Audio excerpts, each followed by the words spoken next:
What can you tell us about the state of the German evacuations?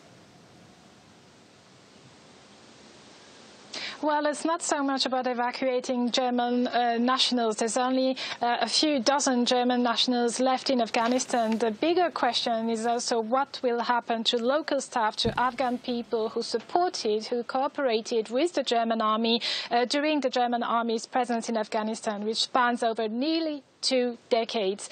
Germany, the German government, was criticized for not having started those evacuations earlier. In fact, as early as June, Annalena Baerbock, who's the candidate for the Greens at the next elections, had said that the Greens had actually asked the government to evacuate the Afghan personnel, the Afghan people who had worked for the Germans without success. This was denied by the Conservatives. This was denied by the majority at the government. So a lot of concern. And then finally, yesterday came the news that evacuations would start either late on Sunday or today. But because of the chaotic scenes we've witnessed at Kabul airport, well, the planes, the 2 military transport planes that were supposed to evacuate both German nationals and those hundreds of people, local staff, which worked for the German army, well, those 2 planes could simply not land in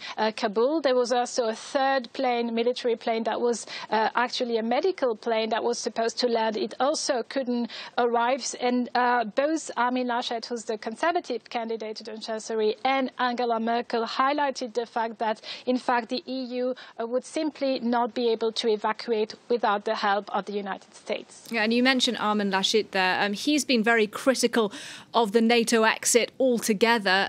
Let's have a listen to what he had to say a bit earlier today. Gemeinschaft. Es ist evident, dass dieses Engagement der internationalen Gemeinschaft nicht erfolgreich war. Es ist das größte Debakel, das die NATO seit ihrer Gründung erleidet. Und es ist ein Epochenwechsel, vor dem wir stehen. Yeah, damning words there, Emmanuelle. What do you make of what we've just heard?